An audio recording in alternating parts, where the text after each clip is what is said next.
লোকে বলে নারীর নাকি হয় না কোনো ঘর, নারী ছাড়া একলা কবু ঘর বাঁধে না নর। যুগে যুগে এই দুনিয়ায় হইছে যত বাড়ি, পুরুষ জাতি বেঁধেছে তা রাখতে তাতে নারী। সকল বাড়ি তৈরি নারীর প্রেমের অনুরাগে, কোনো পুরুষ ঘর বাঁধে না সঙ্গী পাওয়ার আগে। নারীর প্রেমের পরশ পেতে হইতে নারীর বর, পুরুষ জাতি কষ্ট করে বানায় বাড়ি ঘর।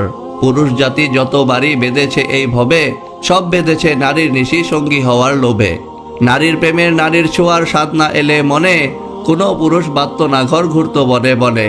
যত রকম বসত বাড়ি আছে ভুবন কুলে, পুরুষরা তার মিস্ত্রি মালিক, নারীরা তার মূলে।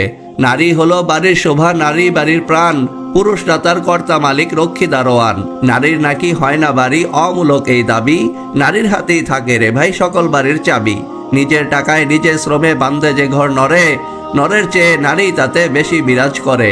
সাত সকালে পুরুষরা সব ঘর ছেড়ে যায় কাজে, ঘর বাড়ি সব আগলে রাখে নারী বুকের মাঝে।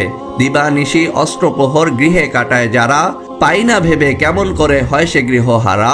পুরুষরা হয় বাপের ভিটার উত্তরাধিকারী, পিতার গৃহ স্বামীর গৃহ দুই গৃহে পায় নারী। চলুন জানি কোন ঘরে তার কদর কতখানি, পিতার ঘরে রাজকন্যা সে, পতির ঘরে রানী। কে বলে রে এই দুনিয়ায় গৃহহীনা নারী, পিতা পতি ভাইয়ের বুকে তাদের বসত বাড়ি।